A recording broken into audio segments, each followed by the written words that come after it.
Hello friends, today we are start our topic from class 11th, the Northern Plain. This is the topic of chapter 2nd, Structure and Physiography. Let's start the chapter. First of all, what are the content in that video?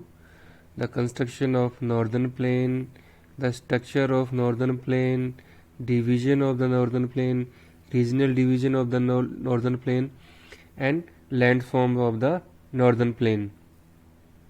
First of all, I would like to tell you the formation of Northern Plain. हमारा जो northern plain है उससे पहले यहाँ पर हिमालय की formation हुई।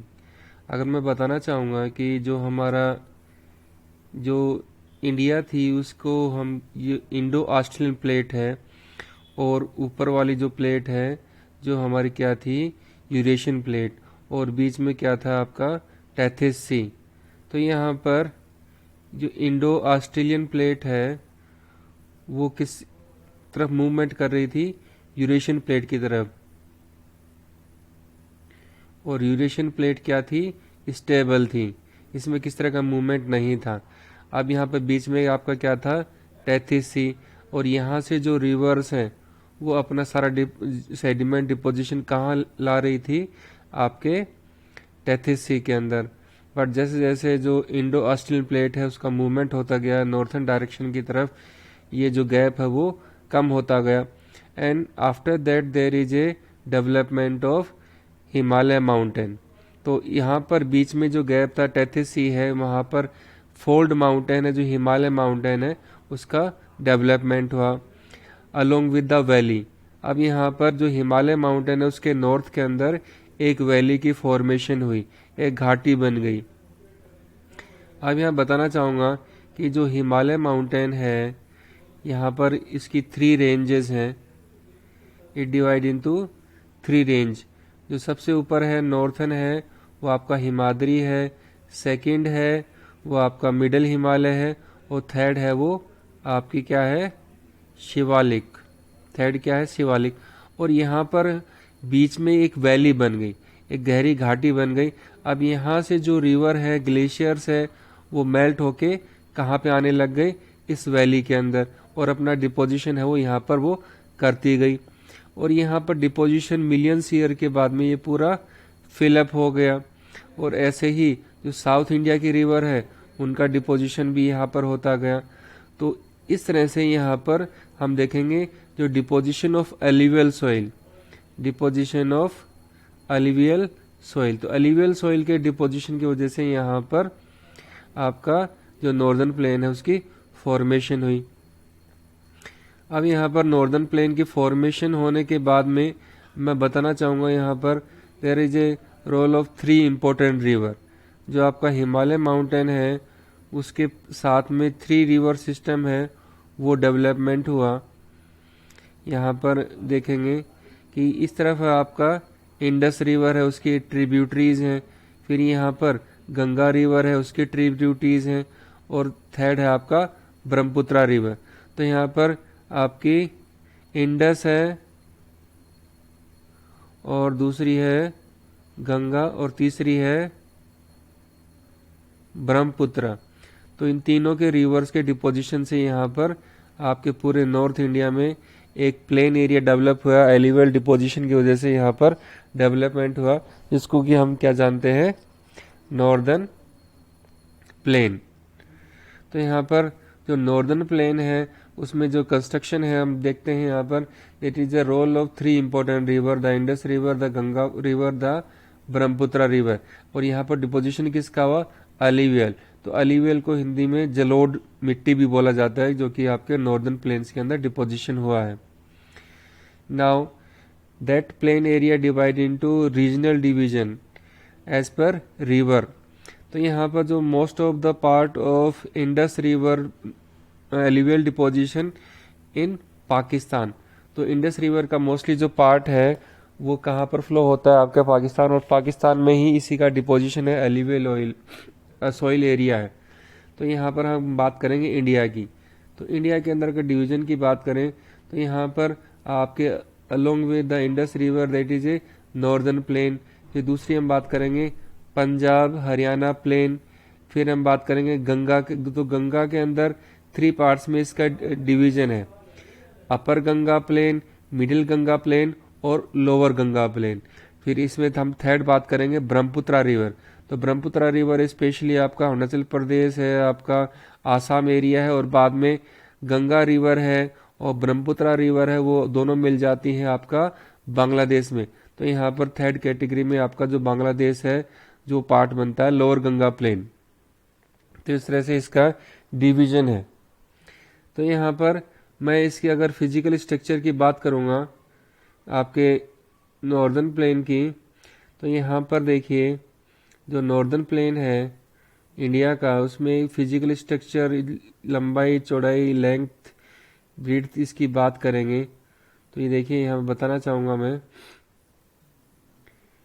कि जो आपका नॉर्दर्न प्लेन है उसकी फॉर्मेशन है आपका वेस्ट से ईस्ट की तरफ, वेस्ट से ईस्ट की तरफ है। उसकी जो लेंथ है अप्रोक्सीमेटली 3200 किलोमीटर, 3200 किलोमीटर। यहाँ पर अगर विड्थ की बात करूँगा मैं, इसकी जो चौड़ाई है, एवरेज विड्थ है, यानी यहाँ से लेके यहाँ पे इसके बीच में जो एवरेज चौड़ाई है उसकी अगर मैं बात करूँगा तो अप्रोक्सीमेटली 150 किलोमीटर टू 300 किलोमीटर के बीच में इसकी है वो विड्थ है, चौड़ाई है, वो हमको देखने को मिलती है। फिर आती है तीसरी चीज़ आती है आपकी डेप्थ, गहराई। इसकी जो मिट्टी की जो गहराई कितनी गहराई तक मिलती है, तो अप्रोक्सीमेटली इसके वेरिएशन अलग अलग है, 1000 मीटर से लेके 2000 मीटर तक, यानी 1000 से 2000 मीटर तक की गहराई में इसकी डेप्थ है। तो यहाँ पे तीनों चीज़ें आ गई हमारे इसके अंदर जो कि इस गंगा प्लेन के अंदर है। तो यहाँ पर देखिए आपकी लेंथ आ गई 3200 किलोमीटर, विड्थ आ गई 150 300 किलोमीटर और इसकी डेप्थ आ गई 1000 to 2000 metre. Now regional division as per area of the northern plain it divide into 6 areas, 6 regional division. जो पाकिस्तान में इसको सिंध प्लेन बोला जाता है, राजस्थान वाले को राजस्थान प्लेन बोला जाता है, पंजाब हरियाणा वाले को पंजाब हरियाणा प्लेन बोला जाता है, और जो उत्तर प्रदेश वाला एरिया है उसको गंगा प्लेन। और गंगा प्लेन है वो डिवाइड है 3 पार्ट्स में, जिसमें कि अपर गंगा प्लेन है, मिडिल गंगा प्लेन है और लोअर गंगा प्लेन है। फिर आपका आसाम है, उसके अंदर जो ब्रह्मपुत्रा रिवर है उसका ब्रह्मपुत्रा प्लेन है। फिर गंगा और ब्रह्मपुत्रा रिवर है, दोनों मिलके जो प्लेन बनाती है, मैदान बनाती है, जो बांग्लादेश में है उसको बोला जाता है गंगा ब्रह्मपुत्र डेल्टा या Ganga Brahmaputra plain area. Now the physical division की अगर बात करते हैं of the northern plain, that from the north to south, तो this can divide into 3 major zone. तो यहाँ पर जोन वाइज इसका डिवीजन किया गया है along with the Shivalik range. Shivalik range के साथ में इसके 3 डिवीजन है, Bhabar, Terai and alluvial plain. अब यहाँ पर जो एलिवियल प्लेन है that also divide into 2 variety, 2 division, Khadar and Bangar. Now अगर हम बात करेंगे भाबर की, तो यहाँ पर भाबर मैं समझाना चाहूँगा आपको डायग्राम की हेल्प से, उसको आप समझिएगा कि जो भाबर क्या है, तराई क्या है, उसको आप समझिएगा। ओके, तो यहाँ पर जो आपका हिमालय माउंटेन है, यानी शिवालिक है, हिमाद्री, मिडिल हिमालय, तो यहाँ पर जो माउंटेन एरिया, यहाँ पर जो बड़े बड़े बाउल्डर हैं, पत्थर हैं, उनका डिपोजिशन हुआ सबसे पहले। तो ये वाला जो एरिया है इसको हम क्या बोलते हैं, भाबर, क्योंकि यहाँ पर जो रिवर्स का वाटर है वो यहाँ पर पत्थरों के नीचे डिसअपियर हो जाता है। यहाँ पर नीचे रिवर है, फ्लो करती है पत्थरों के नीचे से, और यहाँ पर बाहर थोड़ी दूरी पे जाके अपलिफ्ट होती है, जिसको हम क्या बोलते हैं, तराई। ये जो सेकेंड वाला पार्ट है इसके हिमालय के साउथ में, यहाँ पर तो आता है आपका भाबर, क्या आता है आपका भाबर, और उससे आगे जो आता है आपका तराई। तो ये 2 डिवीजन हो गए along with the Shivalik mountain range. यहाँ पे बड़े बड़े जो पत्थर है डिपोजिशन होते हैं, बाउल्डर डिपोजिशन होता है, वो आपका भाबर है। यहाँ पर रिवर डिसअपियर हो जाती है और कुछ दूर जाके वो तराई में ऊपर अपियर हो जाती है। और तराई वाला एरिया काफ़ी मडी एरिया, दलदली एरिया होता है, जहाँ पर ये आगे जाके अपलिफ्ट करती है, बाहर निकलती है। जो रिवर है यहाँ पर डिफरेंट वेरिएशन है, वेजिटेशन है, प्लांट्स हैं, एनिमल्स हैं, डिफरेंट स्पीसीज ऑफ बर्ड्स है, बटरफ्लाइज है, वो सभी यहाँ पर हमको देखने को मिलती हैं।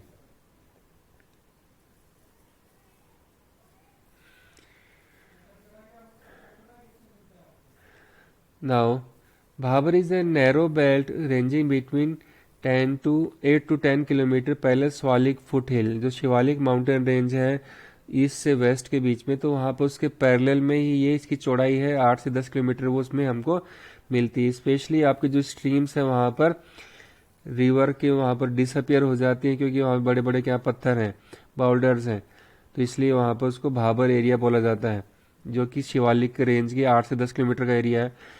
और उसके आगे वाला from the south of Bhabar area, Bhabar के साउथ के अंदर, भाबर किसके साउथ में है, शिवालिक के, और भाबर के साउथ में क्या है, तराई बेल्ट जिसको बोला जाता है। ये भी स्पेशली आपका 10 टू 20 किलोमीटर की चौड़ाई में है। यहाँ पर जो स्ट्रीम्स हैं, नदियाँ हैं, रिवर्स है, वापस रीएमर्ज होती हैं, वापस बाहर निकल के आती हैं, और यहाँ पर डिफरेंट चैनल्स में वो डिवीजन होती है, डिफरेंट एरियाज में डिफरेंट वेजिटेशन यहाँ पर पाई जाती है। नाउ खादर एंड बांगर, तो इसके लिए भी मैं आपको डायग्राम से हेल्प से आपको बताना चाहूँगा जो खादर है और बांगर है। तो यहाँ पर जो खादर और बांगर है उसका स्पेशली जो डिपोजिशन है along with the river. Suppose कीजिए ये आपकी मेन रिवर है और रिवर का दोनों तरफ है वो, ये आपकी क्या है, रिवर।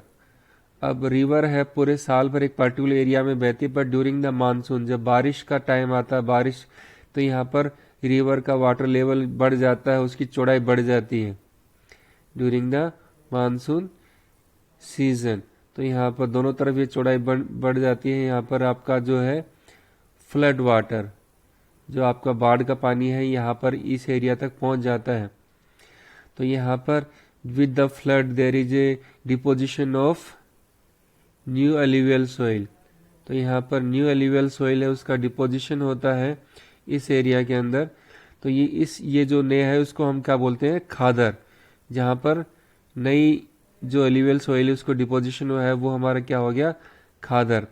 और इससे आगे वाला जो पार्ट है जहाँ पर कि जो फ्लड एरिया है, फ्लड वाटर है, वो नहीं पहुँच पाता है, बट यहाँ पर जो आपकी सोइल है वो विंड की हेल्प से यहाँ पर इरोजन करके इसके आसपास एरिया में वो पहुंचा दी जाती है, जो कि आपके उसको हम बोलते हैं ओल्ड एल्यूवियल सोइल। आपकी ओल्ड एल्यूवियल सोइल है जो यहाँ पर रहती है, इसके दोनों तरफ है। तो ये ओल्ड वाली जो है उसको हम क्या बोलते हैं, भांगर। जो ओल्ड वाली एरिया है उसको सोइल है उसको क्या बोलते हैं हम, भांगर। तो यहाँ पर न्यू डिपोजिशन है along with the flood plain area, तो वो गया खादर। क्योंकि खाद है, खाद ये फर्टिलिटी, क्योंकि इसमें जो कि फर्टिलिटी काफ़ी ज़्यादा होती है, इसलिए आपका खादर एरिया है ये, इसको हम बोलते हैं। और बांगर जिसमें कि आपका जो ओल्ड एल्यूवियल है, जिसमें कि जो फॉसिल्स की जो परसेंटेज है, ह्यूमस की परसेंटेज है वो कम होती है, जबकि आपकी जो फ्लड प्लेन वाले एरिया सोइल है उसमें ह्यूमस की परसेंटेज ज़्यादा होती है, काफ़ी फर्टाइल होती है। तो that's why it recognise khadar. तो यहाँ पर khadar, it has been made the deposition of new alluvial soil and rather low land become fertile because of flood water reach every year. तो यहाँ पर हर साल है यहाँ पर जो न्यू सोइल है उसका डिपोजिशन होता है, specially in the part of Bihar, eastern Uttar Pradesh, West Bengal and, तो यहाँ पर इस वाला एरिया आपका खादर है। बांगर मैंने बताया था जिसमें कि ओल्ड एल्यूवियल सोइल है उसको कहा जाता है, जो कि पहले खादर हुआ करती, जो कि फ्लो करके उड़ के जाती है। तो एक्सपेंशन की वजह से जो पुरानी मिट्टी है उसको हम क्या बोलते हैं, बांगर। तो यहाँ पर ये स्पेशली बिटवीन टू रिवर्स, दो आप बोला जाता है, the area between two river, तो वहाँ पर ये मिलती है। नाउ अगर हम बात करते हैं different land forms of the northern plane. तो यहाँ पर आपका सैंड बार्स है, मिएंडर्स है, ऑक्सबो लेक्स है, ब्रेडेड चैनल्स हैं। तो यहाँ पे ब्रेडेड चैनल्स हैं जो डिफरेंट रिवर्स जो है वो एक दूसरे के साथ कनेक्ट करती है, उसको ब्रेडेड चैनल बोला जाता है।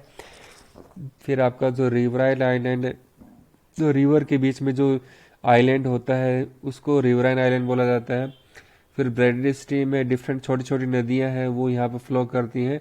फिर लास्ट में बताना चाहूँगा डेल्टा। जब रिवर है वो समुद्र में गिरने वाली होती है तो यहाँ पर लास्ट में वो on the mouth of the river, तो वो क्या बनाती है, अपना सारा डिपोजिशन करती है एल्यूवियल सॉइल का। वो वहाँ पर क्या डिपोजिशन होता है, डेल्टा। जो कि स्पेशली आपका जो वेस्ट बंगाल है, बांग्लादेश है, वहाँ पर ब्रह्मपुत्र रिवर, गंगा रिवर अपना सारा डिपोजिशन करती है और वहाँ पर एक डिपोजिशन ऑफ एल्यूवियल सॉइल से एक डेल्टा एरिया बनता है और उसका नाम क्या, Sundarban delta. It is mostly part in the West Bengal and Bangladesh. फिर यहाँ पे स्पेशली जो ब्रह्मपुत्र रिवर उसका बताना चाहूंगा कि जो आपकी इंपॉर्टेंट रोल है उसका नॉर्दर्न प्लेन के अंदर। तो यहाँ पे स्पेशली जो नॉर्थ ईस्ट से फ्लो को आती है और यहाँ पर जो आपका नामचा पर्वत है अरुणाचल प्रदेश से यहाँ पर ये एंट्री होती है इंडिया के अंदर। और यहाँ पर जब ये बांग्लादेश में एंट्री होती है तो वहाँ पर एक धुबरी, नाम याद रखिएगा, धुबरी, यहाँ पर वो 90 डिग्री का एंगल बना के वो एंट्री करती है, कहाँ पर, बांग्लादेश के अंदर, जो कि आपका धुबरी के साउथ में, तो वहाँ पर ये एंट्री करती है बांग्लादेश में। और इसी के अंदर डिफरेंट आपके रिवराइन आइलैंड भी आपको मिलेंगे। और ये बहुत ही इंपॉर्टेंट सॉइल है जो इंपॉर्टेंट होती है वीट के लिए, राइस के लिए, शुगर केन के लिए, जूट के लिए। And it support a large population to survive their life. Thank you. आज के लिए इतना ही। आपका दिन मंगलमय हो।